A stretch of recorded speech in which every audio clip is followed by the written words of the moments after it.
Pernah ada orang hartanya itu habis karena ngobati ibunya. Terus datang ke saya, dia sumpek karena hartanya habis ngobati ibunya. Terus dia bilang, Gus saya ini sekarang sudah miskin karena ibu saya sakit dan harta saya habis untuk ngobati ibu saya. Terus tak guyoni sama saya. Kon kepen pinter apa kepen goblok? Kepen pinter Gus. Ingin pinter apa ingin goblok? Katanya ingin pinter. Kalau ingin pinter bahasanya jangan gitu. Harta kamu itu masih di akhirat karena habis untuk ngobati ibu. Bayangkan kalau habis untuk maksiat itu habis betul. Terus dia mulai syukur. Alhamdulillah Gus. Harta saya habis secara heroik karena untuk mengobati apa ibu. Sudah pinter dia. Akhirnya miskin sampai sekarang ya tetap pede saja karena masih punya tabungan di akhirat. Dan itu saya terinspirasi oleh ilmu juga. Jadi dulu Sayyidah Aisyah itu pernah nyimpan sepotong daging kambing, disimpan untuk dimakan beliau, karena beliau mau iftar ya, mau buka atau apa. Singkat cerita, karena bawaan keluarga Nabi itu sakhok, ada orang minta dikasihkan. Suatu saat akhirnya kan habis, terus Nabi tanya, yang daging tadi di mana? Habis. Terus Nabi cara menjelaskan itu indah sekali. Harta kamu itu baju yang kamu pakai nanti ya rusak, yang kamu makan nanti ya ke WC. Wa tasaddaqta fa abqaita. Memang di semua riwayat itu pakai dhamir mukhatab mudzakkar, meskipun asal-usul riwayat itu untuk Sayyidah Aisyah karena untuk umum. Yang kamu sedekahkan tuh yang masih. Kamu jangan bilang kamu sedekahkan tuh yang habis, yang kamu sedekahkan tuh yang masih. Misalnya saya punya uang 1 miliar misalnya. Terus pernah tak sedekahkan ke fakir miskin atau ke kiai atau ke pondok 1 juta. Itu yang mesti masih karena kadung di luar kekuasaan kita. Kadung lillahi ta'ala. Justru yang masih itu yang potensi nanti untuk hal-hal yang kurang positif. Semenjak itu orang sedekah itu begitu entengnya karena itu yang masih. Ya tapi tentu sarannya yang tepat ya. Saya sekarang sering kampanye sedekah tepat karena misalnya sering saya itu didatangi orang kaya. Sudah dapat gratisan gerutu itu gerembeng. Nah ini kita sudah pakai buminya Allah itu gratis, pakai airnya ya gratis, pakai oksigen ya gratis. Kok masih gerutu itu sudah jadi hamba yang nggak bener itu. Dibayangkan kalau kita pakai oksigen bayar, pakai buminya bayar, pakai airnya bayar semua. Kayaknya kita tidak mampu membayar dan kita sama Allah hanya disuruh ikrar, disuruh sujud. Pentingnya ilmu satu bahwa itu akan menjadikan satu perilaku.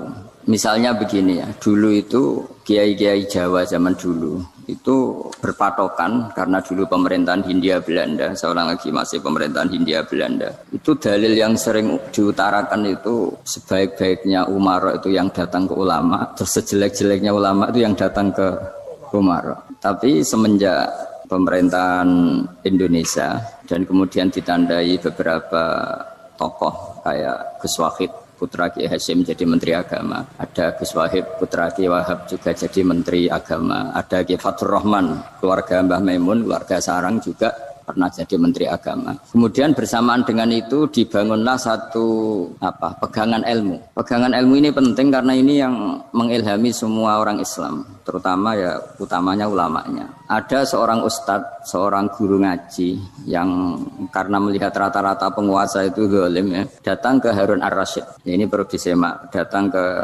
Khalifatullah atau Amirul Mukminin Harun Ar-Rasyid. Karena beliau seorang raja tentu terduga lah atau ya umumnya atau gimana lah istilahnya itu ya rata-rata ya agak seenaknya namanya raja, namanya penguasa. Ini dalam pikiran ustadz itu tidak mesti dalam fakta.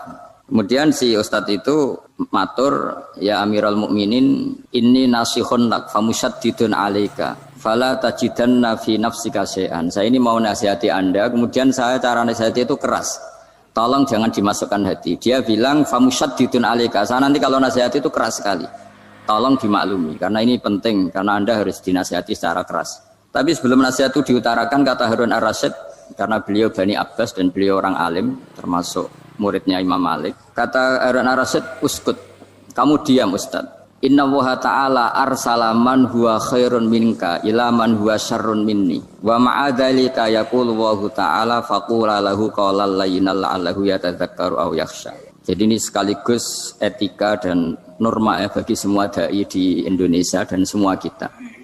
Wahai Ustadz kamu diam. Allah Ta'ala itu ngutus orang yang lebih baik ketimbang kamu, yaitu Nabi Musa, ke orang yang lebih jelek ketimbang saya, yaitu ke Fir'aun. Itu saja harus pakai etika faqula lahu qawlan layyinan. Kamu harus ngomong yang halus.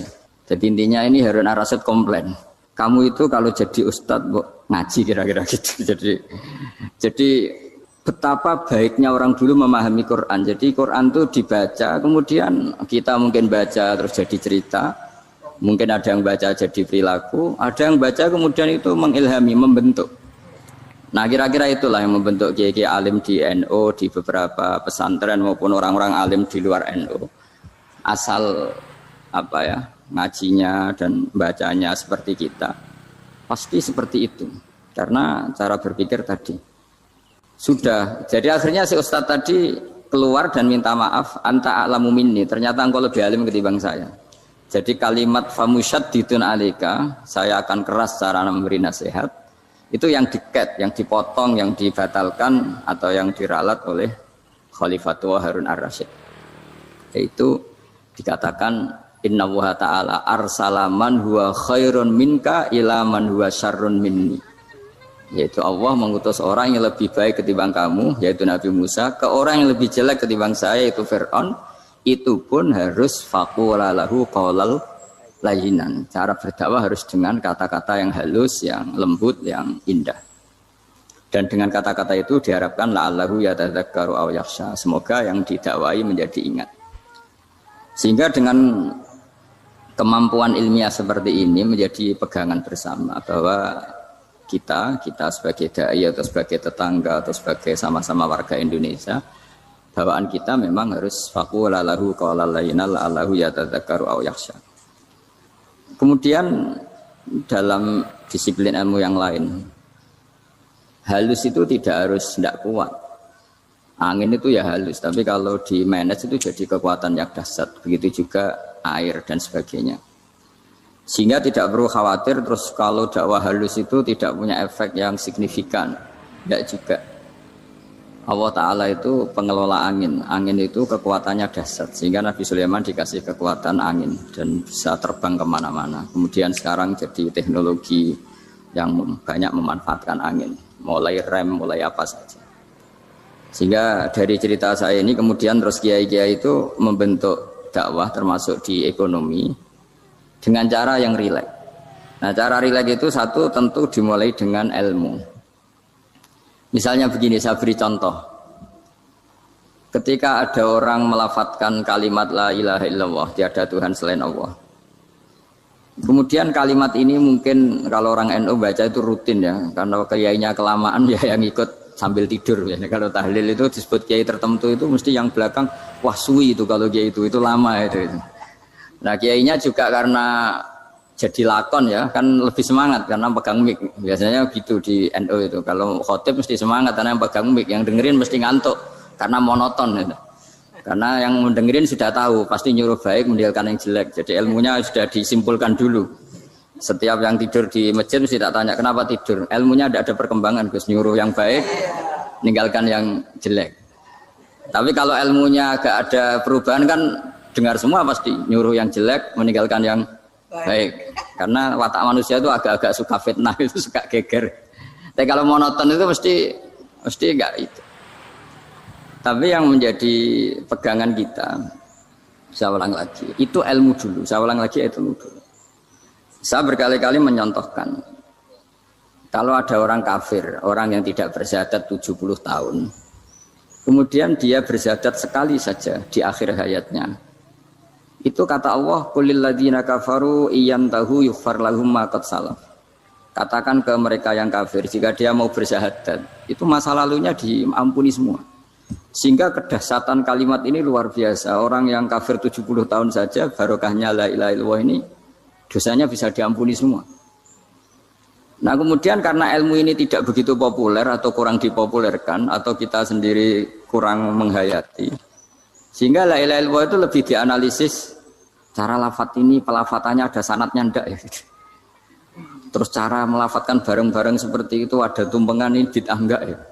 Jadi pertanyaannya sudah tidak tentang keramatnya atau sakralnya atau fadilahnya la ilaha illallah, tapi sudah macam-macam. Jadi dan cara seperti ini ada hadisnya enggak, legal enggak, terus ada sanadnya enggak. Jadi saya mohon semohon-mohonnya untuk teman-teman yang di Al-Iman itu harus ngaji ya. Ngaji itu nanti kamu tahu cara mandang sebuah ibadah atau perilaku atau apa sajalah tahu. Karena al ilmu yurisul ahwal, ilmu itu bisa mengilhami cara pandang. Dulu yaitu saya ulang lagi, ketika zaman Hindia Belanda, karena pemerintahnya Hindia Belanda itu ulama-ulama keras sekali, sejelek-jeleknya ulama itu yang datang ke Umarok. Tapi setelah era Mbah Hashim, era sampai Mbah Maimun, itu mereka peduli sama Umarok, sama semuanya sama-sama warga Indonesia yang ingin melihat Indonesia yang lebih baik. Sehingga banyak, ya kakak saya sendiri pernah wakil bupati, terus putra Mbah Maimun wakil gubernur. Ini teman saya Ki Hafid ya bupati. Semenjak itu terus, dan itu nggak lepas dari cara pandang. Yaitu cara pandang diantaranya adalah cerita tentang Nabi Musa yang Allah tetap peduli sama Fir'aun. Sehingga tetap didakwai Nabi siapa? Musa. Dan posisi Musa datang bukan memanggil. Ya, cuma kayak sampai sekarang tuh belum pernah ke kantor bupatinya Pak Hafid, karena kadang-kadang orang terus curiga mengajukan proposal, jadi agak repot.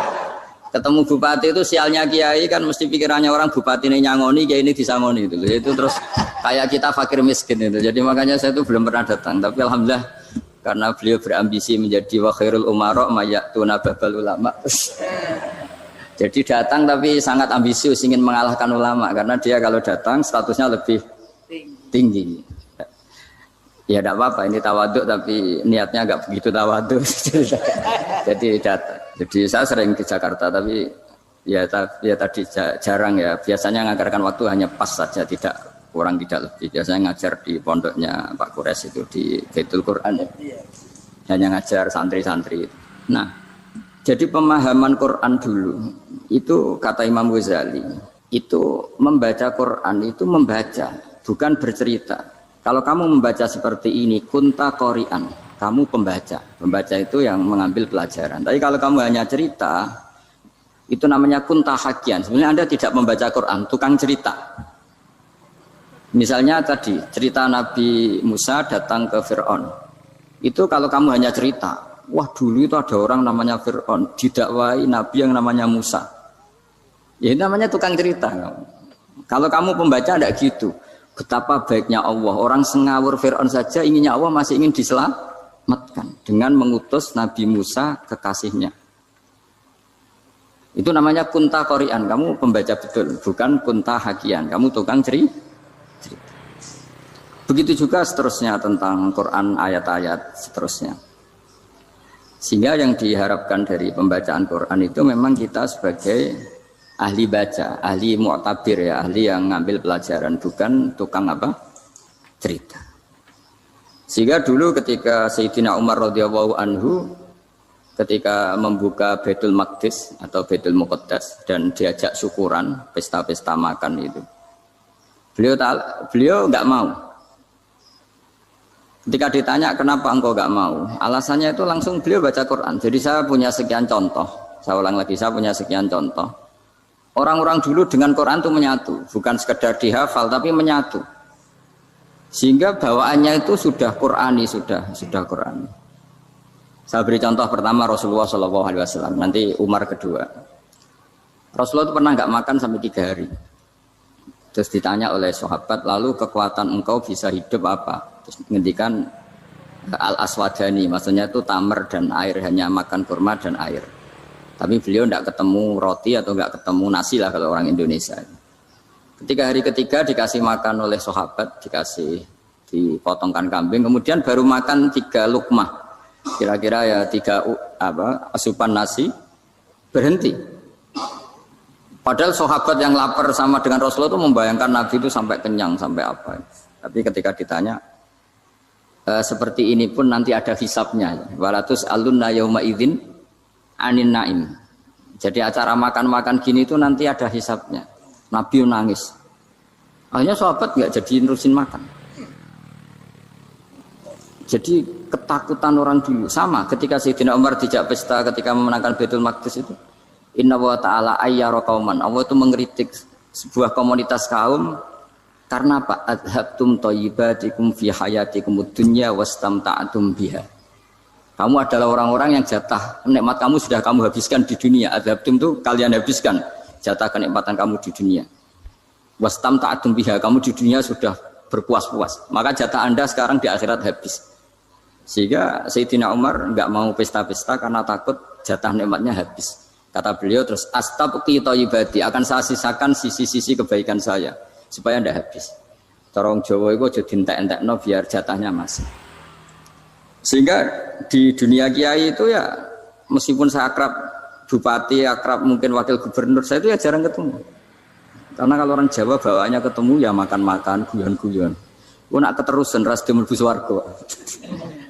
Makanya saya pastikan Pak Yusuf Mansur ke sini tidak akan saya jamin, biar aja, biar jatahnya masih. Jadi ini bukan karena saya bakhil, biar jatahnya masih. Mendit menyelamatkan. Ya, jadi itu ilmunya kiai. Nah, efek dari ilmu ini dahsyat. Kalau Anda berpikir tentang nasib Anda di akhirat, nanti bawaannya juga tidak akan mudah menyalahkan orang lain, tidak akan menghakimi orang lain karena sibuk dengan dirinya sendiri, tapi tidak dengan makna egois, tapi makna orang baik itu siapa? Orang yang sibuk dengan aib pada dirinya, dengan kekurangan pada dirinya, saking sibuknya mikir aibnya sendiri, tidak sempat mengoreksi aibnya orang lain. Itu awal ilmu. Ilmu itu tidak dimulai dari larangan. Kalau larangan karuan, tidak termasuk ahli surga, orang yang suka mengadu domba, tidak termasuk orang baik yang cari kesalahan orang lain. Itu namanya pelarangan. Tapi ilmu itu di atas nahi, di atas pelarangan itu. Kamu punya kesadaran bahwa kamu itu yang penting selamat dulu, jangan memikirkan orang lain. Dengan makna bukan egois, tapi dengan makna supaya tidak menyalahkan orang lain. Nah, saya termasuk ya boleh dikatakan kiai lah, yang paling fanatik bahwa semuanya itu harus dimulai dari ilmu. Ya saya ulang lagi, dimulai dari ilmu. Nah dari sini kemudian saya berharap Indonesia menjadi damai, menjadi baik. Itu bukan karena kita baik-baik banget, ya tidak mungkin kita ada nabi, tapi karena sudah sibuk dengan memikirkan kesalahan diri sendiri. Sehingga misalnya kita baca Quran, Rabbana dzalamna anfusana, lalu kita langsung ingat betapa hubungan kita dengan Allah itu harus ikrar dulu, merasa dolim dulu, merasa salah dulu.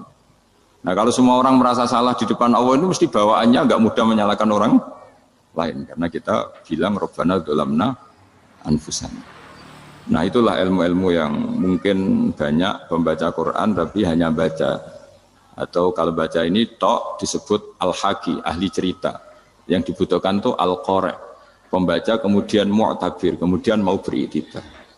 Seperti yang dilakukan tadi Harun ar-Rasyid tadi. Inna wa ta'ala arsala man huwa khairun minka ila man huwa syarrun minni.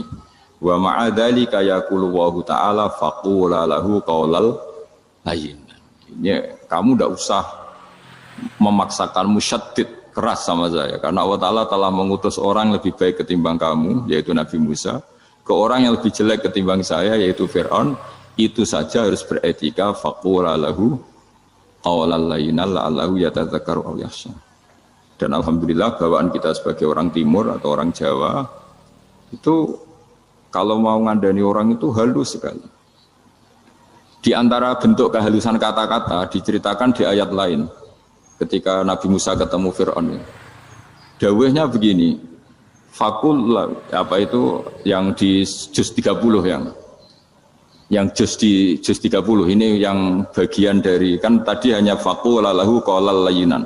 Lahu qaulal layyinan itu bentuknya apa? Ya, bentuknya apa? Itu Nabi Musa disuruh ngendikan sama Fir'aun. Apakah kamu mau saya nasihati? Fakul halaka ila anta zakka. Halaka itu pilihan, hal itu istifham. Laka itu otoritatif. Jadi betapa santonya kalimat itu. Fakul halaka ila anta zakka. Jadi kalau dimaknani model Pak Hafid, model saya ngaji di sarang itu, halaka onoto iku kedue sira, berhak bagi kamu, berhak bagi Anda, apakah Anda berhak loh mendapat nasihat supaya Anda jadi orang yang lebih baik. Halaka ila anta zakka. Jadi tidak kalimat perintah, tapi kalimat pilihan. Apa engkau mau saya beri nasihat? Wahdiyaka ila rabbika fatakhsha. Dan saya beritahu kamu tentang Tuhan, dan kemudian kamu menjadi orang yang baik, fatakhsha, orang yang punya khasyah, punya. Jadi kayak apa kalimatnya itu? Napa jenengan kersa? Itu kalau orang Jogja, orang-orang daerah-daerah yang berada nyugui tamu itu kan, ayo makan-makan. Itu kan kayak tamunya itu kelaparan. Masa Pak Yusuf Mansur kelaparan? Tidak mungkin kan. Masa Ustaz terkenal kelaparan kan tidak mungkin itu. Monggo, napa jenengan ngersakno? Karena bisa saja tamunya itu tidak kersa, mungkin karena darah tinggi, mungkin karena takut dianggap fakir miskin, macam-macam kan orang tidak. Itu kalimatnya itu halaka ila anta zakka. Kayak apa indahnya dakwah. Halaka ila anta zakka. Itu ada kata laka itu ya terserah jenengan mau enggak. Wa ahdiyaka ila rabbika fatakhsha. Nah, itu yang disebut membaca. Kunta qari'an la hakian. Anda benar-benar membaca Quran bukan sekadar penceri. Nah, kemudian ini yang terakhir saya juga baru sebenarnya saya itu enggak pernah bilang sanggup itu, tapi Pak Ustadz Zakaria itu GR terus. Sampai tadi pagi itu saya belum tahu kalau ada acara ini. Ya karena saya kiai, jadi kalau kiai itu kan ingatnya sama Allah saja. Kalau sama manusia itu rontok-rontok lali gitu. Itu bukan memaksa, ya memang lupa. Sejauh mana sih pentingnya manusia kan tidak penting cara ilmu tasawuf itu. Tapi karena ini titipan Rasulullah SAW terus menjadi penting kan. Dititipi umat gak jenengan itu yang sudah ngaji ngatur kiai ribet itu. Kiai ini biasa ngaji kan, kiainya yang ngatur santri ini enggak. Pak Yai ngaji tanggal ini jam ini itu kan mengabaikan semua aktivitas kiai, padahal jam ini mungkin saya punya jam, mungkin jalan-jalan atau ngaji atau mutolaah atau munajat. Gara-gara Pak Zakaria ini kan terus Mas Tamam ini yang provokasi harus ngaji di jam ini, tema ini. Saya itu kalau ngaji ditentukan tema itu, ini memang saya agak keras di bab ini. Itu kayak ibarat gini loh, saya ini dokter, kemudian ada orang yang sakitnya itu jantung, terus bilang ke saya, Pak dokter sembuhkan kukul saya. Wong penyakit ekstrimnya itu jantung, kok bila disembuhkan apa? Kukul. Kan gak penting, sembuh tidak sembuh, kukul itu kan gak penting. Jerawat itu. Kiai itu tahu kesalahan paling fatal manusia itu akidah. Tapi kadang-kadang mintanya ilmu yang tidak akidah, yang gak penting. Jadi kadang-kadang kiai itu ya digurui betul kalau di Indonesia. Misalnya ini tidak nyindir loh, memang marah betul kalau di bab-bab seperti ini. Tapi ini biar jadi ilmu masif, ilmu yang general. Saya ulang lagi ya, Anda jadi dokter, tahu pasien Anda ini penyakit jantung kronis atau sudah fatal lah sudah. Terus orang itu bilang, Pak Yai, itu Pak dokter, tolong obati kulit saya supaya tidak jerawatan. Kamu bilang ini orang aneh enggak? Aneh kan? Nah, kiai juga gitu. Saya sering itu ada orang mau haji gitu, Gus doain saya jadi haji mabrur. Pernah belajar haji Pak? Dereng. Mungkin enggak orang belum belajar nyupir, terus kemudian minta didoain, Gus saya mau nyupir, doain selamat. Mau nyupir aja enggak bisa kok minta doa selamat. Harusnya urutannya kan belajar dulu baru minta doa. Tapi kali ini aliman bener ngajaknya akidah dulu, ahli sunnah kan. Nah itu bener karena akidah itu hal yang prinsip memang harus. Kalau kebetulan nggak bener taruh visi betul. Untungnya kalau temanya bener. Jadi saya mohon ke seluruh orang-orang yang mau ngaji ke kiai itu tema itu biar yang milih kiai supaya tahu prioritas yang harus benahin. Jangan tema yang kita yang milih, jangan-jangan tema yang kita pilih itu tidak mendesak atau tidak penting. Ini bukan apa-apa, ini saking ingin baik saya ya, keinginan baik saya supaya dulu zaman sahabat ya gitu. Kalau ada pertanyaan salah sama Nabi dibenerin, cuma Nabi terlalu bijak, cara benerin tuh enak. Kalau saya karena tidak Nabi saja ya agak-agak kasar kan, kalau tidak Nabi tidak wajib bener terus. Yang wajib bener terus itu Nabi. Saya beri contoh ya. Nabi itu ngendikan tentang kiamat. Kiamat itu dahsyat, mengerikan gini-gini. Kalau pikirannya orang kampung itu begini, Nabi ini aneh. Cerita kiamat dahsyat tapi nggak ada tanggalnya, ada tahunnya. Harusnya ada dong biar kita bisa persiapan. Sehingga Nabi disomasi di tengah-tengah khutbah itu, ya Rasulullah mata sa'ah. Nah, karena ini orang Bedui, Nabi nggak dengerin, masih ulang lagi. Mata sa'ah ya Rasulullah. Ketika Nabi mengabaikan itu ada dua kelompok sahabat, yang satu bilang lam yasma, Nabi tidak dengar sehingga mengabaikan.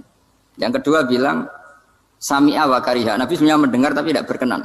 Tapi diulang lagi ketiganya, ya Rasulullah mata sa'ah. Akhirnya Nabi jawab, mau tidak mau, karena kalau enggak ya namanya orang Bedui ngomong terus. Nabi balik tanya, ya karena cara berpikir dia kalau kiamat itu jelas kapannya kan bisa persiapan gitu. Paling enggak pas mau kiamat terus pas ngaji Quran apa kan bisa persiapan. Akhirnya Nabi balik tanya, ma'atatalah. Kalau kamu berani tanya kiamat, lalu persiapan kamu apa? Ya terus orang itu bilang masyhur itu, ma'atatulah kabira sholatin wala siyamin wala kadza wa kadza walakinni uhibbuka. Saya sebenarnya tidak punya persiapan ya Rasulullah, cuma persiapan banyak puasa ya enggak, banyak sholat enggak, tapi saya mencintai engkau. Masyhur itu jadi hadis paling legenda almar'u ma'aman ahabba. Sebagian disebut anta ma'aman ahbabta. Ini kata semua sahabat yang di masjid. Si Bedui ini orang paling dibenci sahabat karena mengganggu Nabi saat khutbah. Tapi akhirnya ini menjadi orang paling dicintai sahabat karena barokahnya itu hadis itu keluar secara terbuka. Almar'u ma'aman ahabba. Sebagian riwayat yuhsyarul mar'u ma'aman ahabba. Nanti orang akan sowan sama Allah bersama orang yang mereka cintai. Nah itu sahabat-sahabat fama farihu ba'dal Islam farahahum biadal hadis. Mereka tidak pernah senang setelah masuk Islam sesenang hadis ini. Karena kita tidak perlu soleh-soleh banget, cukup nyintai orang apa? Soleh gitu. Makanya saya sekali bilang itu ya, kadang-kadang saya jadi orang alim itu ya rugi. Ruginya tadi. Misalnya untuk menjadi orang alim kan harus hafal Quran, ngaji Bukhari, Muslim, Ikhya. Ternyata pengumuman kedua orang nggak bisa apa-apa. Gelombang kedua para pecinta. Waduh, itu kan repot ya. Jadi kita yang jadi orang alim susahnya bukan main, ternyata disaingi pengumuman kedua dan para pecintanya. Wah itu kan akhirnya ketemu orang-orang nggak jelas tadi. Nah itu ya termasuk farah dalam Islam, farhatul aibin. Jadi senang itu di Islam itu ibadah. Ya kul bi fadlillah wa bi rahmati fa bidzalika falyafrahu. Senang itu diperintahkan Allah. Saya itu sering di kamar, kadang itu nyuwun sewu kayak gatelan gitu, apa itu. Ya agak kukur-kukur terus merengut saja malu. Malu saya itu dilihat Allah kok kayak agak ridho itu malu.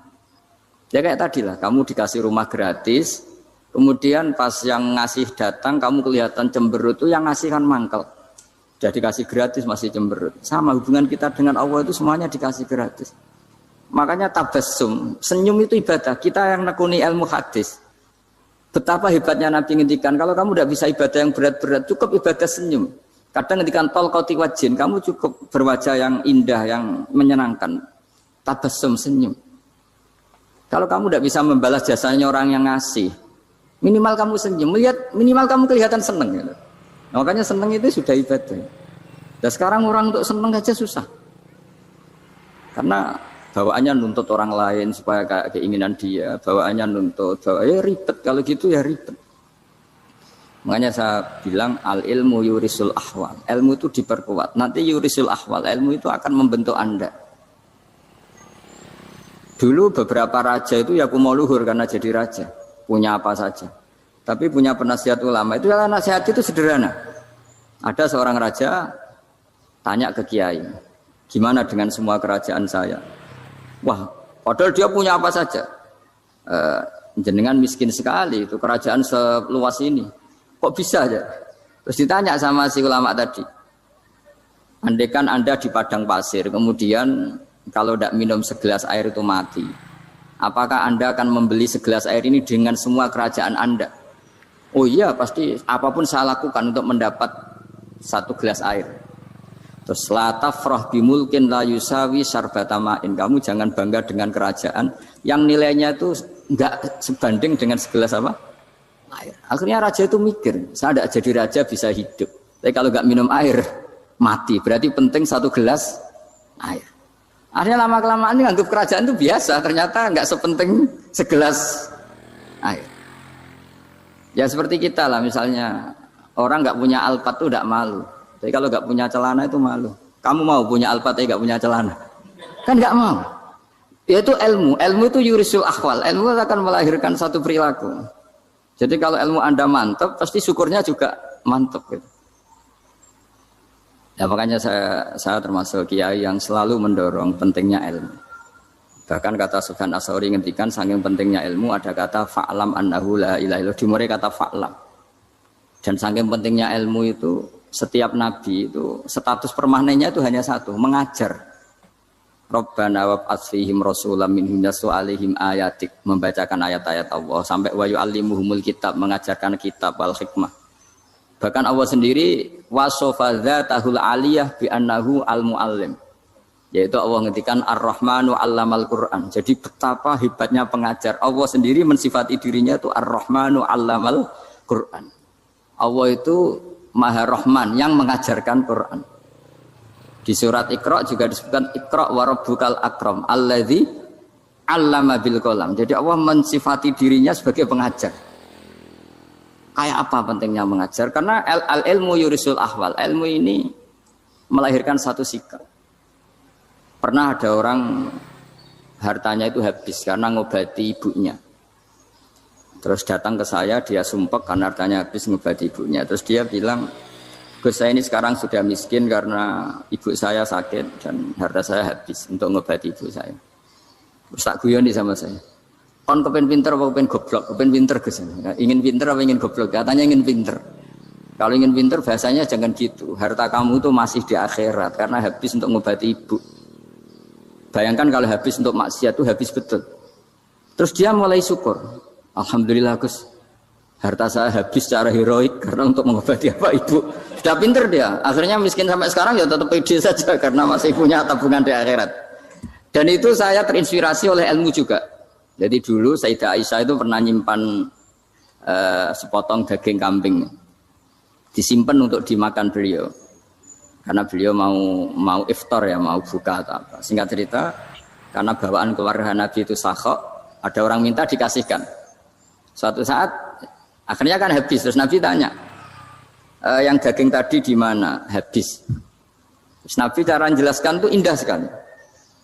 Harta kamu itu baju yang kamu pakai nanti ya rusak, yang kamu makan nanti ya ke WC. Wa tasaddaqta fa abqaita. Memang di semua riwayat itu pakai dhamir mukhatab mudzakkar, meskipun asal usul riwayat itu untuk Sayyidah Aisyah karena untuk umum. Yang kamu sedekahkan tuh yang masih. Kamu jangan bilang kamu sedekahkan tuh yang habis, yang kamu sedekahkan tuh yang masih. Misalnya saya punya uang 1 miliar misalnya. Terus pernah tak sedekahkan ke fakir miskin atau ke kiai atau ke pondok 100 juta. Itu yang mesti masih, karena kadung di luar kekuasaan kita. Kadung lillahi ta'ala. Justru yang masih itu yang potensi nanti untuk hal-hal yang kurang positif. Semenjak itu orang sedekah itu begitu entengnya karena itu yang masih. Ya tapi tentu sarannya yang tepat ya. Saya sekarang sering kampanye sedekah tepat. Karena misalnya sering saya itu didatangi orang kaya. Gus, saya ini punya uang banyak, ingin punya masjid biar dipakai orang Jumatan. Terus saya bilang, kamu ingin jadi orang baik betul apa baik versi Anda? Baik betul Gus. Tak ajarin mau, gak tersinggung, mau Gus. Kalau Anda bikin masjid di kampung Anda, masjid terbaik di dunia sekalipun, yang bingung saya ahli fikih. Kok bisa? Kan terjadi 2 Jumatan, nanti sahnya yang mana? Kamu enak aja bikin masjid, kamu bikin masalah baru bagi kiai fikih di daerah kamu. Belum nanti orang terus migrasi ke masjid Anda karena lebih baik, koriknya lebih baik. Kamu membunuh masjid yang lebih tua, itu nggak sopan sekali, masjid itu sudah lebih tua kamu. Akhirnya mikir, nggak usah Gus kalau gitu, sedekah apa saja, yang penting perintah jenengan gimana. Ya sudah. Jadi sedekah itu juga harus dibina supaya kalau orang kan bisa saja kan uang 100 juta itu untuk fakir miskin manfaat, ternyata untuk masjid yang sifatnya aksesoris, untuk lampu yang kristal yang mahal-mahal bukan yang pokok. Nah, itu pentingnya ngaji ya. Jadi lagi-lagi al-ilmu yurisul ahwal. Ilmu itu melahirkan satu sikap. Jadi ketika ada masjid baru, kalau orang nggak bisa ngaji fikih, wow ada masjid baru, masjid banyak. Tapi kalau yang ngaji fikih ngerti ini malah ada masalah baru karena ada ta'addud Jumatan. Gimana hukumnya 2 Jumatan dalam kondisi yang tidak mendesak. Makanya sekarang saya baru kampanye itu. Dulu itu kalau ada masjid banyak itu kan faktornya beda ormas.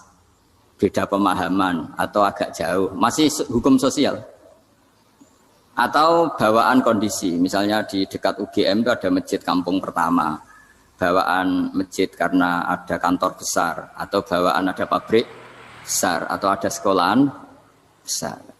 Tapi sekarang itu ada pertanyaan baru, ada masjid baru karena ada orang kaya ingin bikin masjid. Itu gimana ini hukum? Nah, tapi kalau orang tidak nekuni fikih itu ya langsung wah bagus untuk bangun masjid. Bagus piye gene sing kangelan memfikihkan tadi. Nah itu ilmu. Jadi kalau yang tidak nekuni fikih itu ya tidak tersiksa, tapi yang nekuni fikih itu pasti tersiksa karena seperti itu tadi. Ya jadi saya mohon di antara cara kita dakwah secara damai itu dimulai dari Rabbana zalamna anfusana. Itu dipakai Nabi, di redaksinya diganti dengan makna supaya kita per individu matur Allah apa ini zalam tu nafsi zulman kabiran katsiran. Nah bawaannya orang mengaku zalim, mengaku salah itu kan sudah tidak sempat mikir salahnya orang apa lain. Dan dari sini kemudian dia jadi orang yang tawadhu, yang ubudiyah, yang macam-macam. Sehingga Nabi itu bukan dianggap ya, pasti penjelas terbaik. Terus Allah meredaksikan wa ma tuqaddimu li anfusikum min khairin tajiduhu indallah. Apa saja kebaikan yang kamu sudah berikan untuk Allah sampai akhirat itu ya pasti kamu temukan di akhirat. Terus yang terakhir saya beri contoh orang peminta-minta, sa'il. Itu Sayyid Ali Zainal Abidin kalau ada orang minta-minta terus dikasih. Misalnya dikasih ya 100.000 atau 50.000 atau 10.000 sesuai kemampuan yang memberi. Itu marhaban biman hamala zadi ilal akhirah. Saya terima kasih ya, gara-gara kamu minta uang saya jelas sudah sampai akhirat. Coba kalau di rumah bisa saja untuk hal yang tidak positif. Jadi bawaannya itu cara pandang itu rubah. Jadi sebenarnya kalau kita ngasih uang di masjid, ngasih kiai atau ngasih fakir miskin, ya uang itu yang masih, bukan yang habis. Yaitu watasodak kata fa'abqaita, yang kamu berikan itu hakikatnya yang masih. Karena sudah ada kamu otak-atik lagi, makanya disebut wakaf. Sebenarnya wakaf itu dulu secara makna lughat, saya ulangi secara lughat. Maknanya itu sudah berhenti, wakafun maknanya berhenti. Nah sedekah itu dari kata sedekah maknanya benar. Orang yang sering sedekah berarti imannya benar. Orang yang uang sudah diberikan berarti dia sudah terputus, wakaf berhenti dari hubungannya dengan dia. Sudah dikasihkan berarti selesai. Sehingga wakaf dan sedekah itu sebenarnya maknanya saling melengkapi. Kemudian orang-orang fikih karena ada disiplin ilmu tertentu, wakaf itu untuk sedekah yang permanen, yang abadi, kemudian sedekah untuk infak. Tapi itu kan hanya istilah-istilah dalam disiplin ilmu. Sebetulnya kalau pakai ilmu yang umum, sedekah ya bisa disebut wakaf, wakaf ya bisa disebut apa? Sedekah. Karena maknanya sedekah itu wakaf. Wakaf itu apa? Qat'u raqabatil malik an hadal mal atau an malih. Hubungan pemilik harta ini terputus dari harta itu. Jadi misalnya saya sudah wakaf tanah ini ke masjid, sudah diterima. Mbok saya kepikiran gadekan atau menjual sudah tidak bisa, sudah berhenti di situ saja hubungan saya dengan kepemilikan harta itu. Makanya disebut apa? Wakaf. Dan kalau saya wakaf berarti menunjukkan kebenaran iman saya karena sudah menafkahkan sebagian harta untuk Allah Ta'ala. Disebut sodik, sodak. Makanya bahasa Arab itu gampang ya. Kalau sodalqoh, sodaqoh. Orang kalau bayar mahar disebut sodak karena menunjukkan cintanya. Teman yang setia disebut sodik karena ya benar dalam berteman. Abu Bakar disebut as-siddiq karena sangat membenarkan kanjeng Nabi dan seterusnya dan seterusnya. Jadi begini ya, kalau dalam fikih Islam, misalnya ini ada di beberapa literatur fikih, di semua fikih, baik mazhab Syafi'i, Hanafi, Hambali, di semua kitab fikih. Misalnya ada orang mau masuk Islam, terus konsultasi sama ustadz atau sama kiai, Pak saya mau masuk Islam. Kamu nggak boleh ngambil sikap monggo ngeteh dulu, itu tidak boleh. Atau apalagi jajak ngobrol dulu. Karena 5 menit kita mempersilahkan ngopi dulu itu artinya dianggap kita membiarkan dia dalam keadaan kafir 5 menit dan kita dianggap ikut tanggung jawab. Sehingga di bab ada ulama yang ngebabkan itu sampai di bab murtad. Termasuk murtad adalah orang yang dimintai mensyahadatkan non muslim kemudian disuruh ngopi dulu atau ngeteh karena dianggap pembiaran sekian menit masih berstatus kafir. Jadi ibaratnya gini ya, kalau kita mungkin baru bapak-bapak baru pakai celana pendek terus ada orang kecelakaan di jalan, saya tak pakai baju dulu nanti baru kamu saya selamatkan, itu kan naif. Kalau begitu saja naif, apalagi orang yang kafir kemudian pas mau minta disyahadatkan kita bilang monggo mandi-mandi dulu, ngeteh-ngeteh dulu. Berarti ada pembiaran sekian menit, dia masih berstatus. Artinya begini, kalau dia saat itu kok dimatikan oleh Israel berarti mati dalam status kafir. Dan kita ikut tanggung jawab karena harusnya bisa Islam andai kan kita mensyahadatkan saat itu juga. Jadi itu bab-bab yang dianggap ekstrim dalam kutubil fikih, bab-bab fikih. Makanya dalam kitab fikih, saya berkali-kali ada non muslim mau bersyahadat ke saya. Itu saya bilang ke santri-santri saya, saat itu juga harus kamu ajarin, meskipun pakai bahasa Indonesia. Yang penting status kafirnya apa? Zina. Baru setelah itu ada hukum sesial ya, mungkin kita nawarin teh atau kopi atau apa. Makanya di sini dibabkan bab seseorang harus tergesa-gesa atau bercepat-cepat atau ngambil sikap bergegas untuk melakukan kebaikan. Terus ayat kedua yang dipakai Sayyidina bin Abi Salam itu begini. Ketika Allah mensifati orang munafik, status orang munafik itu apa? Wa idza qamu ila sholati qamu kusala. Mereka kalau dipanggil untuk sholat, dia berangkat tapi itu salah cara malas-malasan. Sehingga untuk menunjukkan kita loyal sama Allah, itu ya paling tidak ada sikap di atas rata-rata ya. Makanya ada sa'i ya, lari-lari kecil, tawaf juga disunatkan ada lari-lari kecil, disebut ar-romal itu lari-lari kecil. Untuk menunjukkan bahwa kita loyal sama Allah itu tidak sak kobre cara Jawa.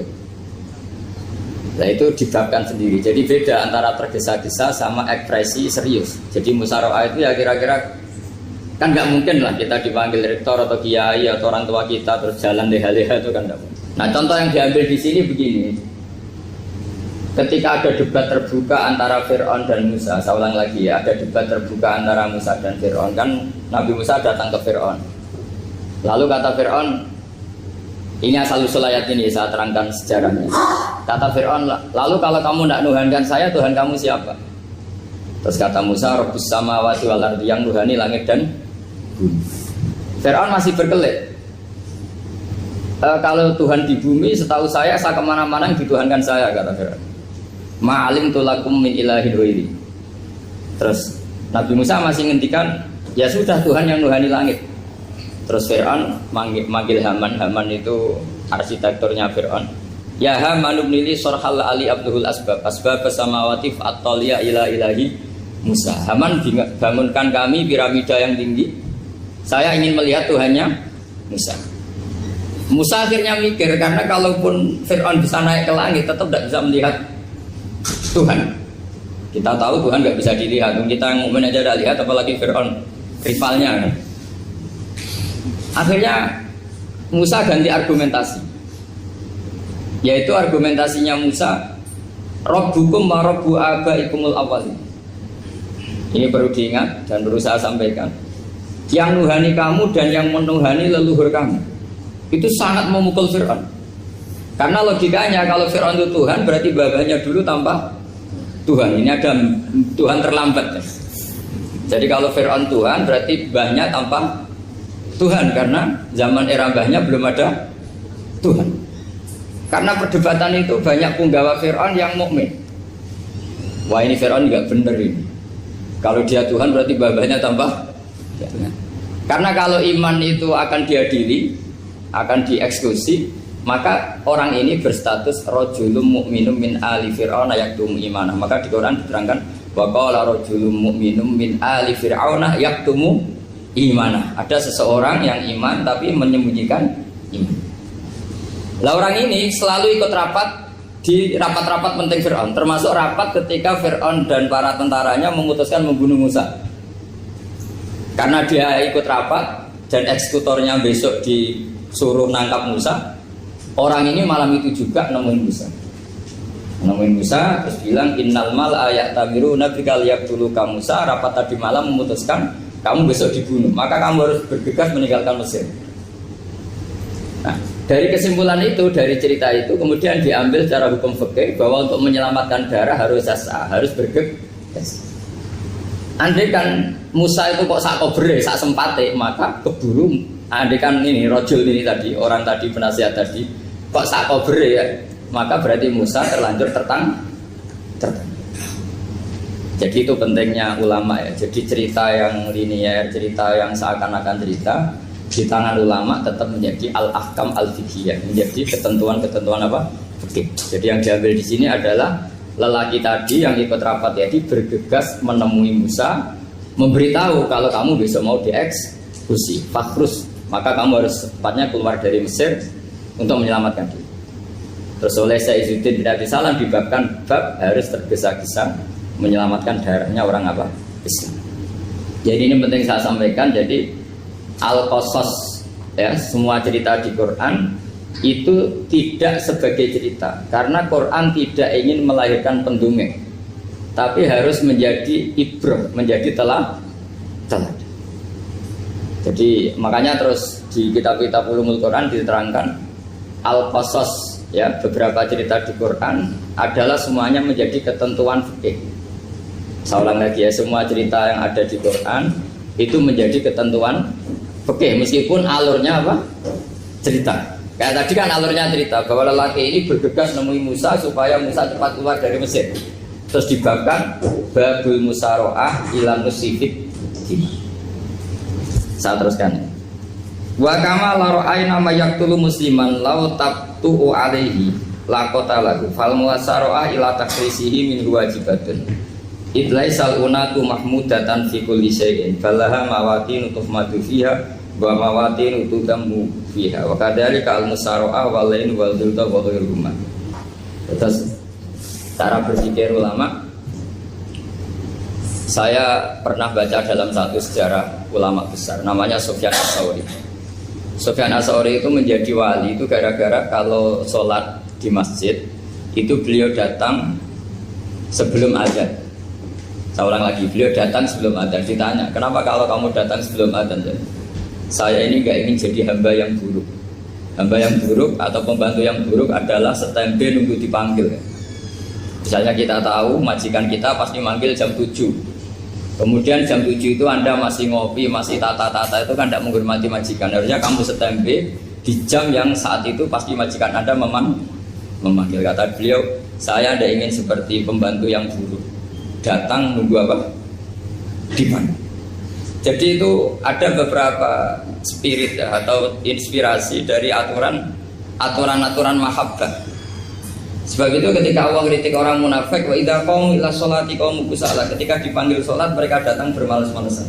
Karena tidak ada cintanya sama Allah, maka datang berlambat-lambat. Nah, berarti kalau ekspresi cinta mengharuskan kita datang bercepat. Makanya dalam istilah lain di Quran ini termasuk balaghatul Quran. Di juz 25 itu istilah menuju Allah itu fafirru ilallah. Kita tahu firar itu maknanya lari apa jalan biasa? Lari. Jadi untuk mengekspresikan mahabbah kita, kangen kita pada Allah, cara bahasa Arab isak kita, berontok kita sama Allah, tidak diistilahkan jalan tapi fafirru ilallah, harus bergegas bergerak. Begitu seterusnya. Maka kalau ada orang Islam, terus ini konsekuensi hukum, ada non muslim minta, Pak Bah, saya tolong ajarkan syahadat. Nggak boleh saya bilang gini, monggo ke dalam dulu. Padahal perjalanan ke rumah saya misalnya setengah jam, nggak boleh. Saat itu meskipun sambil berdiri-diri harus kita tauhidkan. Kamu yakinnya Allah itu satu, Tuhan Allah, harus. Karena kalau ada perjalanan ke rumah 5 menit terus dia kecelakaan, belum syahadat, statusnya mati apa? Kafir. Dan kita ikut terlibat karena sebetulnya bisa mengislamkan saat itu juga. Analoginya kayak tadi lah. Orang kecelakaan di jalan karena kita pakai celana pendek, contoh Syria nih, saya tak pakai baju dulu. Habis itu dilides truk. Itu kan kita ikut salah karena kita yang punya kesempatan. Tentu yang disalahkan yang punya kesempatan. Karena merubah status dari potensi kelides truk menjadi sama sekali gak potensi kelides truk dengan kita inggirkan, meskipun kita dalam keadaan tidak ideal. Sama. Orang kafir yang mau masuk Islam itu umumnya kiai-kiai kan kadang sebagian disuruh mandi dulu, itu salah sebetulnya. Itu salah sekali. Sangat salah, apalagi nunggu seremonial di masjid, nunggal toko-toko itu bujutnya salah. Itu gak cuma salah, bujutnya salah. Jadi salah yang akut. Itu salah besar. Kalau seremonial monggo, tapi kalau mengislamkannya harus saat itu. Apalagi seremonial seminggu lagi nunggu tokoh terkenal, nunggu disyuting dulu, wah itu perilaku show, itu bukan mengislamkan itu. Makanya kita yang sebagai peneliti fikih itu kadang itu enggak sreg. Masa mau Islam nunggu di masjid dulu, di syuting dan tokoh-tokoh, itu salah. Itu sama biar kamu lihat orang kecelakaan mau menyelamatkan, ini ada wartawan enggak ya? Minta di syuting dulu, sedang mati ini. Jadi kita normal saja dalam Islam, sesuatu yang mendesak, yang emergensi ya perlakuannya harus cepat. Sehingga dibabkan faslun fil musaroah ila nusifid fitima. Jadi ada beberapa contoh di Quran memang aturannya seperti itu. Makanya semua redaksi Quran tentang menuju Allah diredakseno fafirru ilallah. Makanya di tawaf ada ekspresi romal, jalan agak cepat. Di sa'i juga ada momen-momen kita harus romal, berjalan cepat. Di beberapa aturan juga seperti itu. Ya saya ulang lagi, di beberapa aturan Islam juga seperti itu. Nah sekarang efek di hukum haji. Saya banyak baca literatur haji. Haji dalam aturan Islam itu wujuban tarofian, wajib yang tidak langsung mendesak.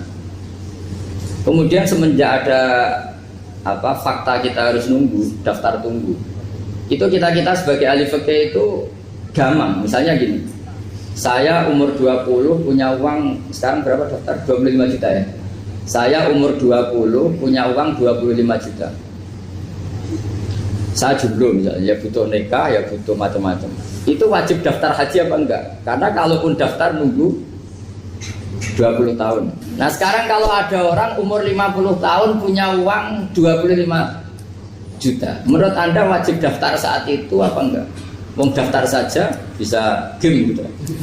Nah, kalau misalnya umur 50 ditambah 25 kan 75. Itu kalau orang sumpah sudah cepat mati itu. Maka itu menjadi pertanyaan, apakah fikih ini kita rubah? Karena dulu kan orang itu longgar semua. Karena haji zaman Nabi pun tidak langsung dilakukan saat pertama diwajibkannya haji.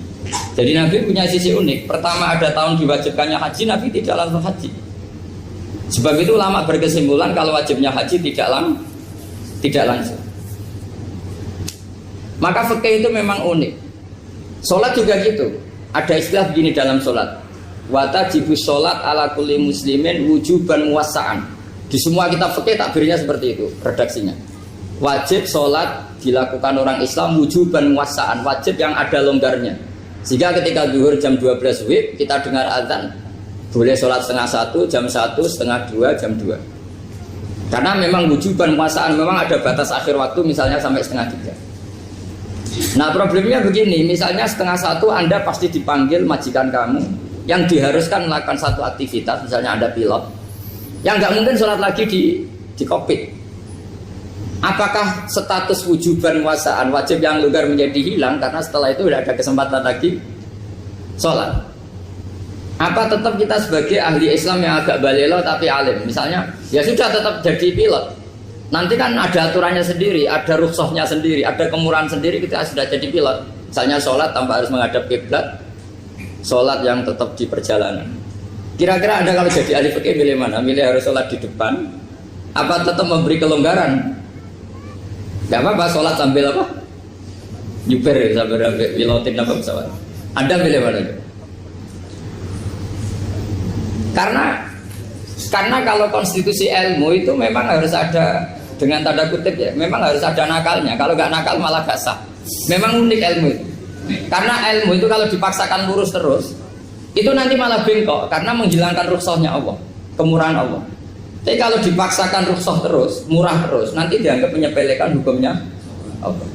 Maka kita yang ahli fikih itu pusing. Misalnya saya sering ditanya, Gus saya ini supir bis, kan musafir terus, berarti saya boleh tidak puasa terus pada Ramadan? Coba kalau ada jadi ahli fikih mesti bingung.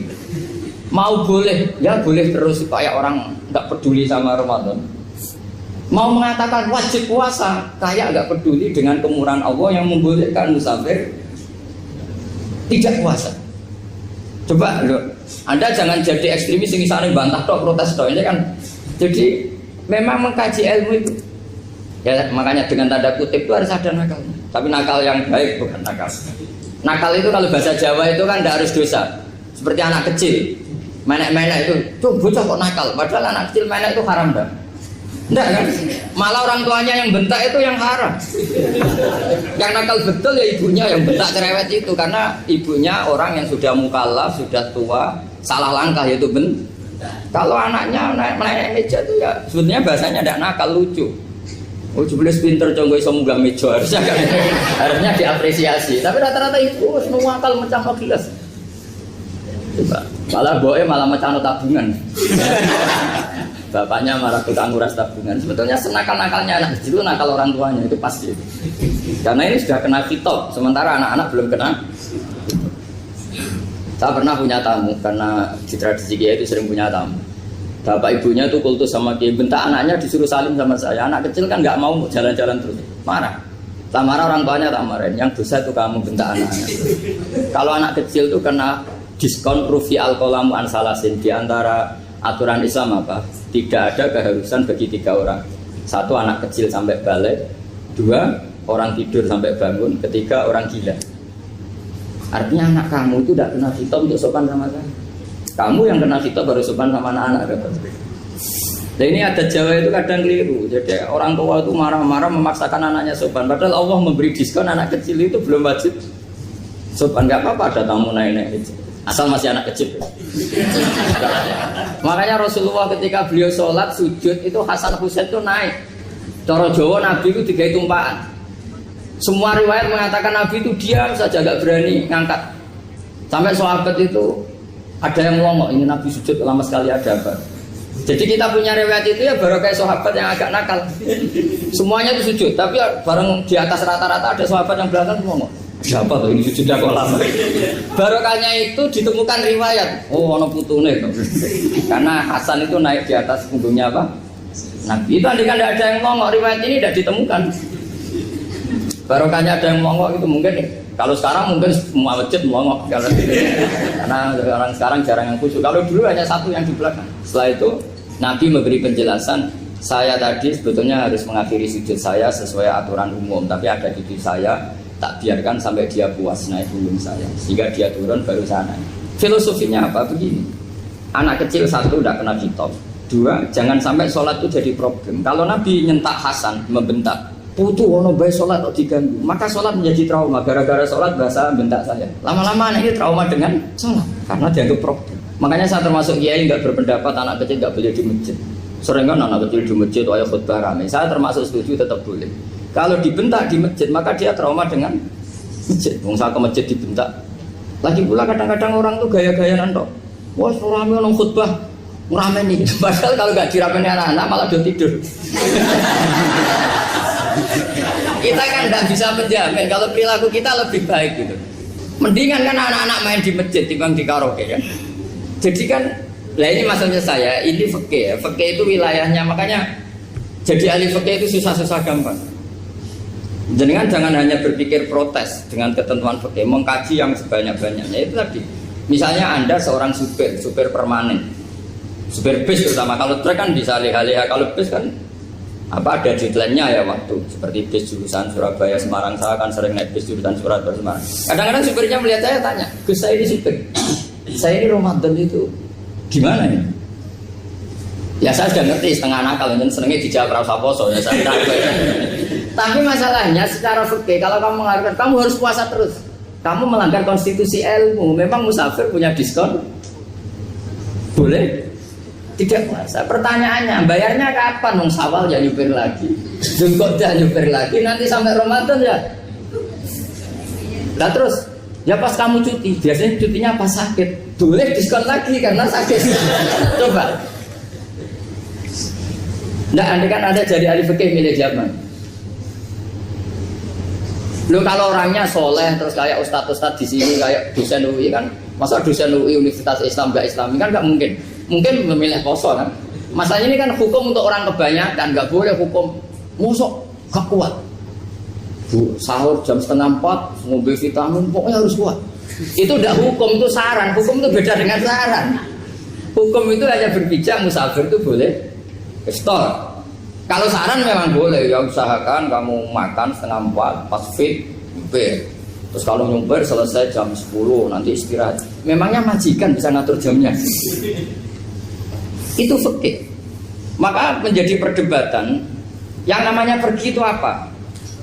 Menurut Imam Syafi'i pergi itu ya dari rumahnya ke tempat yang asing yang tidak wilayahnya namanya pergi. Menurut Imam Ahmad bin Hanbal enggak. Pergi itu tidak kerja. Jadi orang yang supir yang seperti itu namanya tidak pergi tapi kerja. Tanyakan ke publik, misalnya jenengan ke UI, istri kamu atau suami kamu ditanya, istri kamu kemana? Kira-kira jawabnya bilang pergi jalan-jalan apa bilang kerja? Kerja. Makanya kata Imam Ahmad bin Hanbal, mudi mustafar atau orang yang berprofesi, yang profesinya memang harus pergi, kayak traveling atau supir, maka itu namanya tidak pergi, namanya itu kerja. Karena apa? Sekali distatuskan pergi, maka ikut status yang dikatakan Allah dan Rasul dapat diskon, boleh tidak puasa. Maka terus kita debat tentang definisi. Nah, definisi ini penting karena yang menjadikan hukum rubah itu definisi. Misalnya gini, Mbak ini ngaji saya. Statusnya kalau pakai status saya ajnabi, orang lain Bapak ajnabiyah, maka hukumnya saya melihat Bapak ini haram karena statusnya ajnabi melihat ajnabiyah yang tidak mahram. Tapi kalau di fikih itu ada statusnya. Antara lelaki boleh muajahah sama perempuan adalah satu untuk belajar, dua untuk muamalah, tiga untuk kesaksian, empat untuk pengobatan. Itu kan ada pengecualian-pengecualian. Sehingga statusnya sekarang Mbak itu belajar, apa ini melihat Gus Bah atau Gus Bah itu mengajar atau gimana, itu statusnya bisa rubah ya. Makanya kalau sebetulnya kalau kita marung di warung misalnya Padang, kita nggak pilah-pilah, kebetulan pelayannya perempuan itu masih bisa dikilah secara fikih. Saya muamalah marung, cuma kebetulan penjaganya. Tapi masalahnya Pak ini punya daftar penjaga yang cantik, yang masalah. Maka pertanyaannya itu marung ke situ demi marung apa demi melihat? Tidak jawab saja. Demi marung apa demi melihat? Kalau demi marung sepakatnya penjaga yang sangar-sangar juga banyak. Akhirnya kalau demi makan penjaga yang cowok kan banyak. Kalau demi melihat berarti yang dihitung kan niatnya. Berarti karena muamalah apa karena melihat?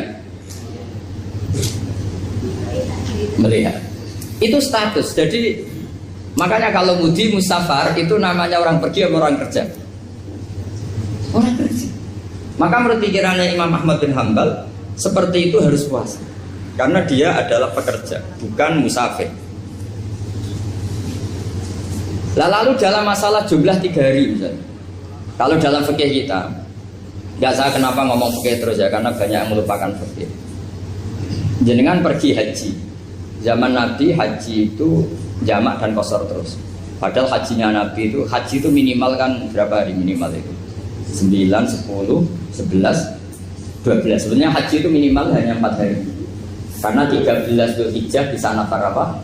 Awal. Kalau nafar awal berarti nggak ada kewajiban nafar sani. Berarti yang wajib betul kan 9, tanggal 9 wukuf di Arafah, terus 10 biasanya ifadah sama balang jumroh apa? Akobah, terus 11, 12 itu kan sudah boleh cabut karena apa? Nafar apa? Awal. Berarti nggak usah nafar apa? Sani. Berarti hanya berapa? 4. Tapi Nabi haji di Mekah Medina itu sampai 40 hari karena perjalanan. Pertanyaannya ketika Nabi menjamak dan mengqashar itu cara Imam Syafi'i lis-safar. Karena Nabi orang Medina datang ke Mekah dengan jarak 460 kilo, maka Nabi boleh jamak dan qashar. Jadi pikiran Imam Syafi'i jamaknya Nabi itu lis-safar karena pergi. Cara pikiran Imam Malik enggak, jawabnya Nabi itu lin-nusuk. Nabi menjamak sholat itu karena melakukan ibadah haji. Efeknya adalah orang Mekah kalau haji itu cara Imam Malik meskipun jaraknya dekat boleh apa? Boleh apa? Qashar, boleh jamak qashar.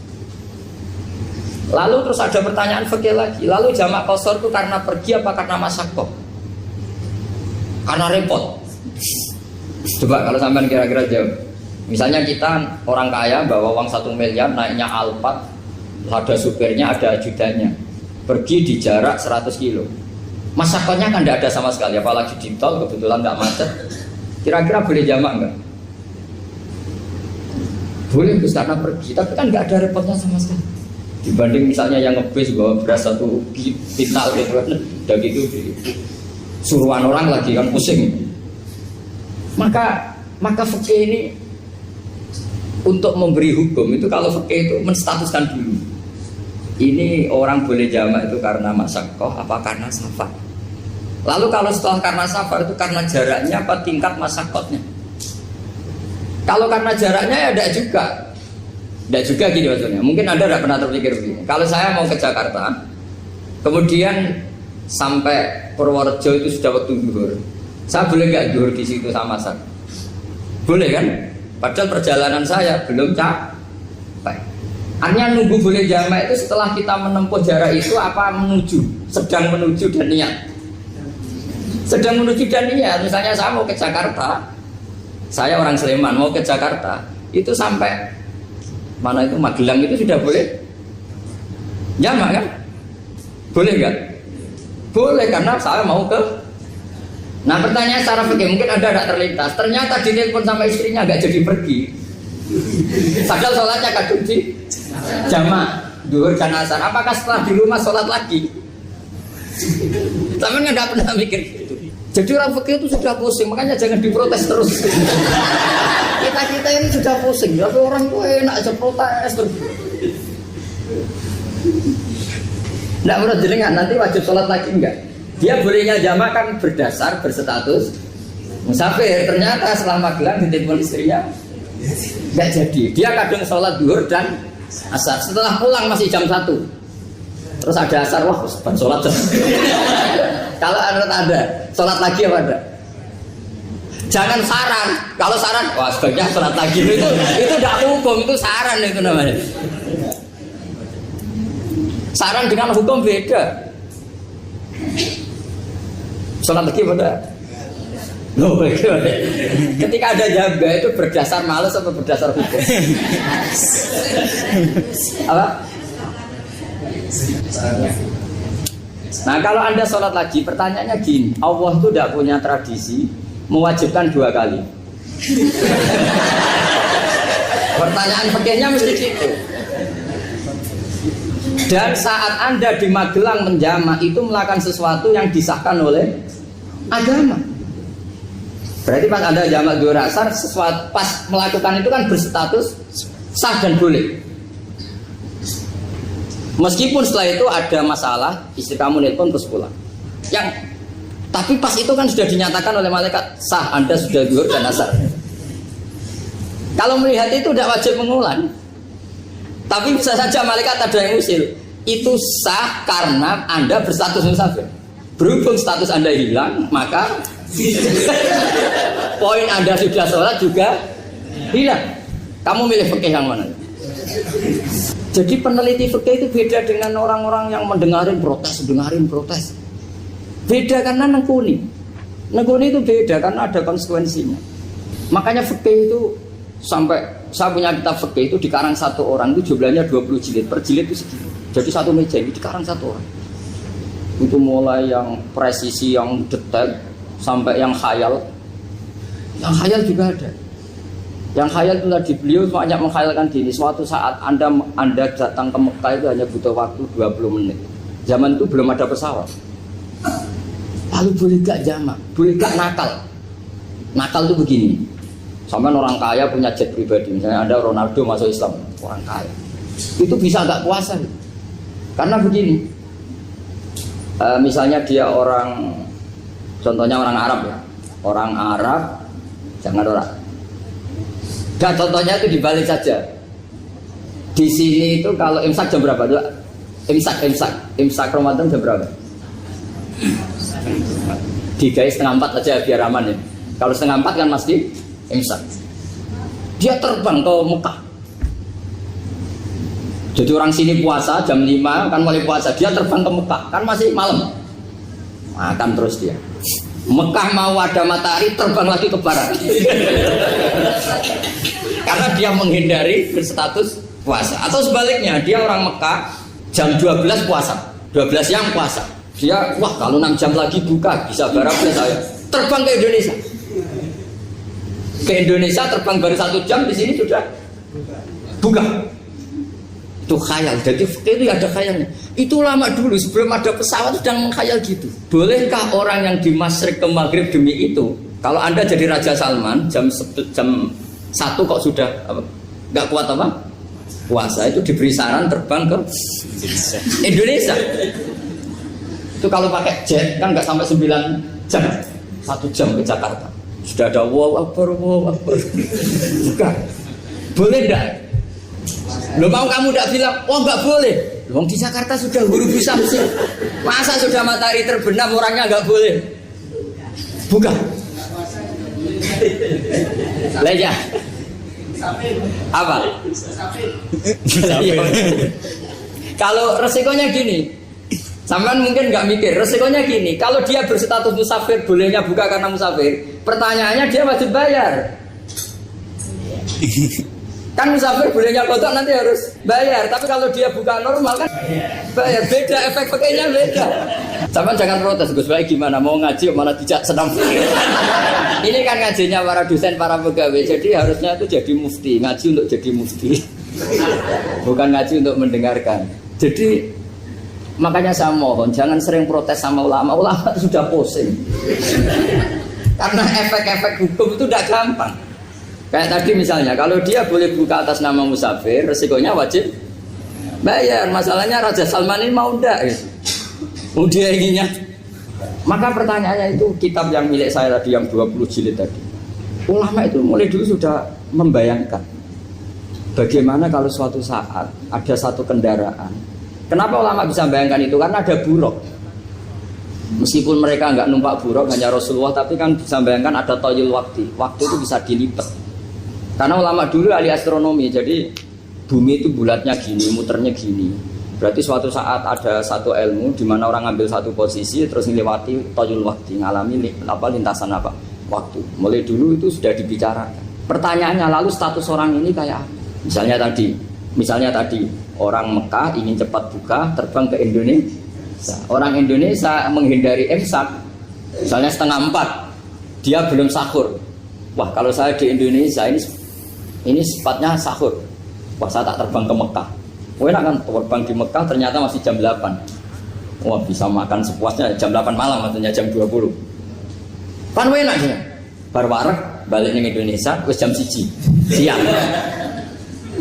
Jam 1 siang kalau ingin cepat buka terbang ke timur langsung buka. Berarti dia kira-kira masa aja 3 jam.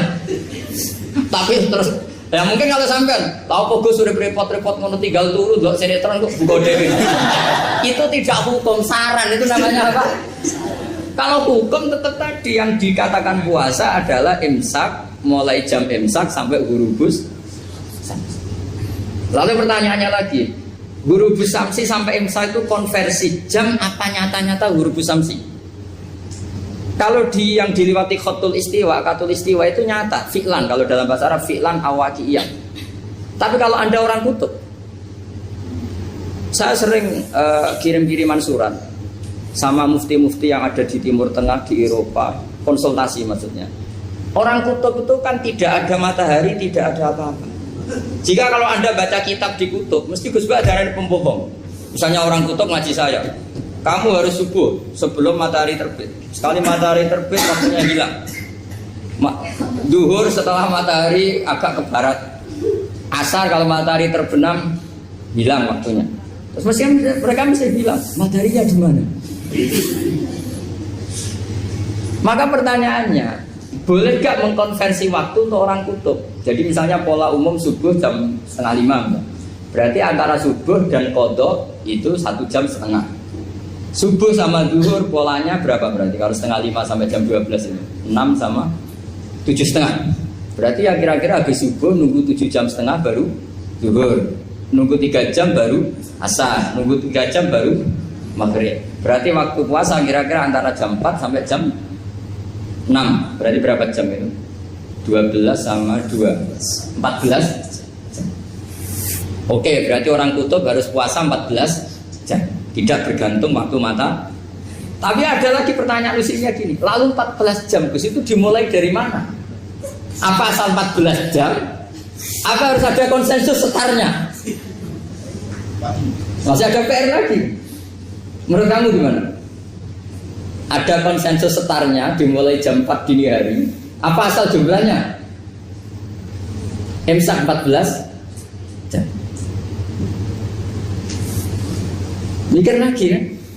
Itu di Denmark itu ada satu musim di mana siang terus sampai sekian bulan. Siang terus sampai orang sana itu capek. Kenapa ada siang terus? Logikanya kan tadi bumi itu bulat-bulat. Saya juga belajar falak, astronomi.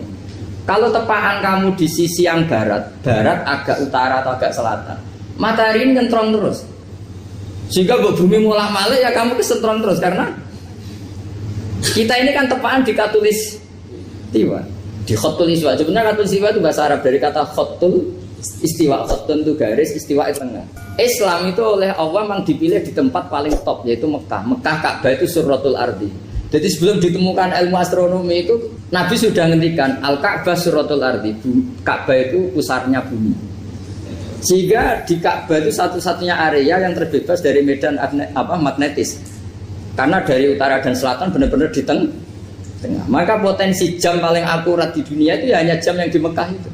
Karena apapun akuratnya teknologi di Amerika atau Jerman, karena jam itu dari logam tetap ketarik medan magnetis, entah berapa 00, tetap kena. Misalnya jam di Jerman lebih dekat mana kalau Jerman, mesti ketarik medan magnetis, entah berapa kadarnya, karena materi jam dari logam. Sementara di Mekah karena di tengah itu terbebas dari medan magnetis.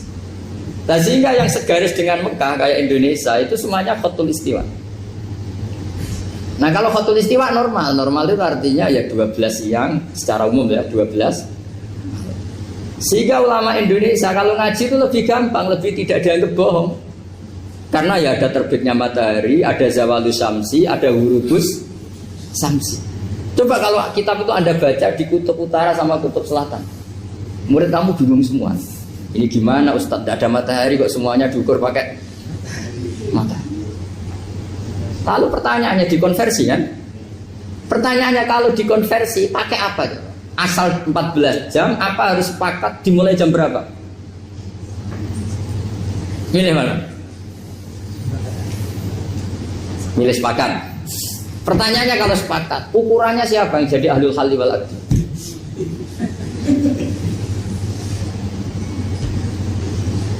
Jadi orang fikih itu sudah bingung, makanya saya mohon jangan sering diprotes. Saya pernah ketemu ulama, saya kan sering ikut komunitas di New York. Itu andaikan dibur, itu pas persis Ka'bah. Jadi buminya itu kalau dibur itu pas persis Ka'bah. Lalu pertanyaannya, ada kiblat tidak di sana? Ya bumi kan gini ya. Kalau dalam bahasa falak itu ada rubuk namanya. Rubuk itu bumi yang sewaktu itu hanya yang seperempat.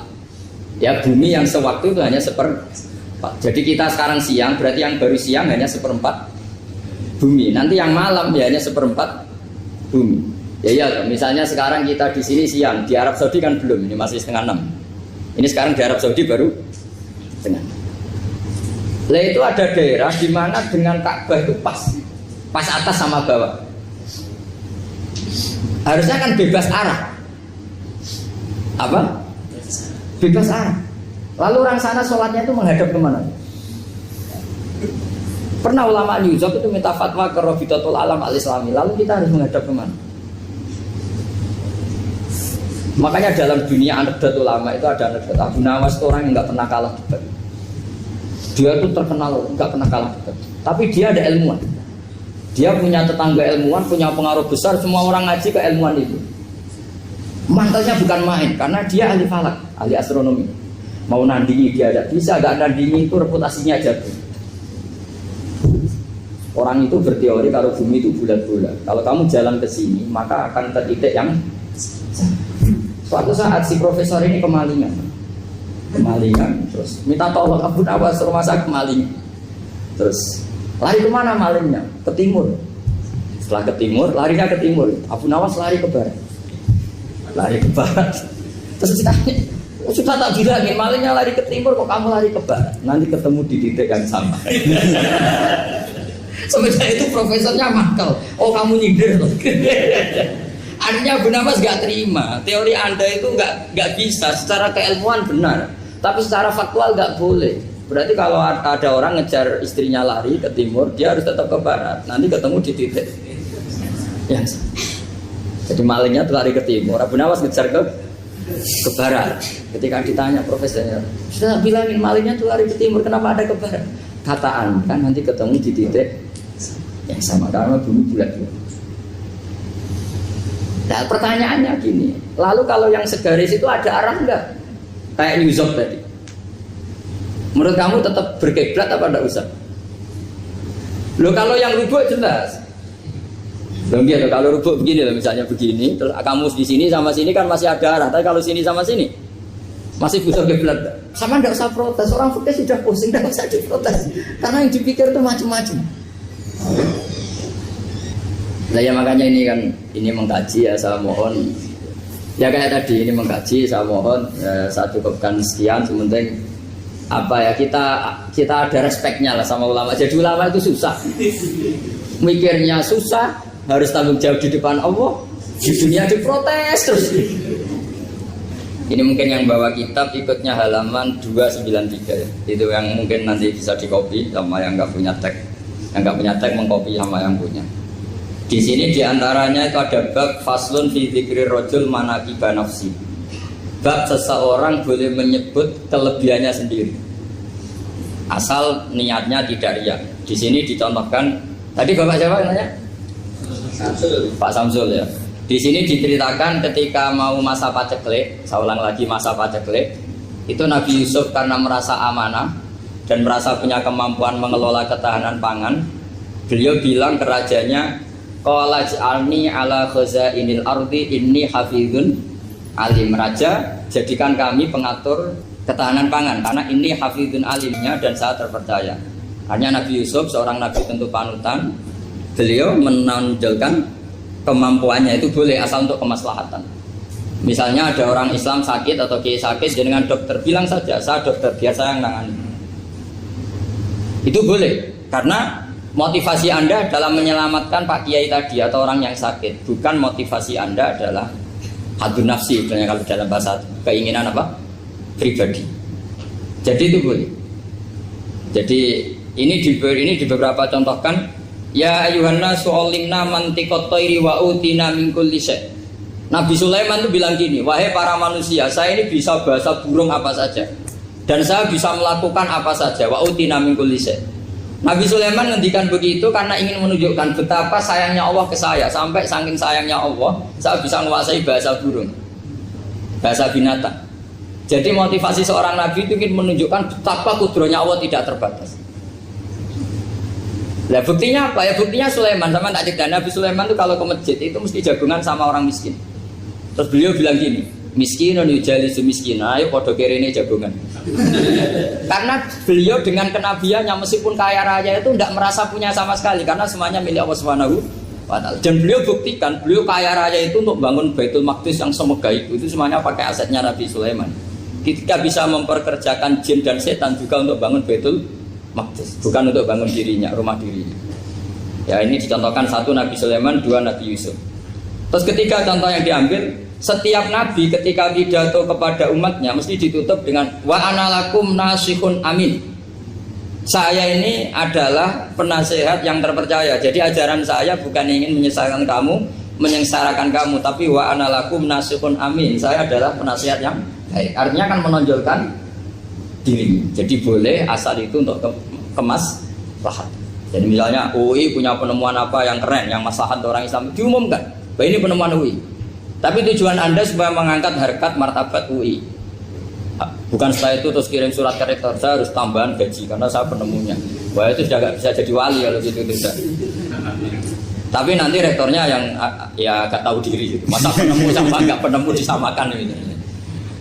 Misalnya seperti itu. Jadi di sini ada sekian contoh, mungkin bisa diakses di halaman 293 di bab faslun fi dzikri rajuli manaqiba nafsi. Terus kalau contoh hadis, Nabi sering ngendikan begini, ana sayyidu waladi Adam wa ana awwalu syafi'in, dan saya adalah nabi pertama yang punya hak syafaat. Tapi Nabi ngendikan seperti itu supaya orang punya harapan ketika di mahsyar. Sudah kalau di mahsyar nyari saya karena saya diberi hak syafaat. Jadi asal niatnya untuk maslahat gak apa-apa. Makanya saya sering di mana-mana sering cerita, saya ini menekuni fikih supaya orang kalau belajar fikih jelas ke saya Pak. Kalau saya tidak ngomong, orang keliru guru. Tapi ya harus ada buktinya. Nanti ngomong ahli dok, ada ahlinya ya kacau. Ya jadi boleh ya. Di sini dibabkan faslun fi dzikri rajul manaqiba nafsi. Bab seseorang boleh menunjukkan kemampuannya asal tadi untuk lil maslahah. Sudah Pak Samsul ya? Tadi yang pertanyaan dari siapa itu? Pak Sus Budiar. Pak Sus itu gimana ini kasusnya itu orangnya sudah Islam toh? Sudah apa masalah. Terus Anda ke Thailand itu nggak niat menghindar toh memang saatnya harus ke Thailand. Hanya menyesal. Oh, hanya menyesal, bagus, tak punya penyesalan. Enggak begini ya, kalau orang itu sudah Islam itu kan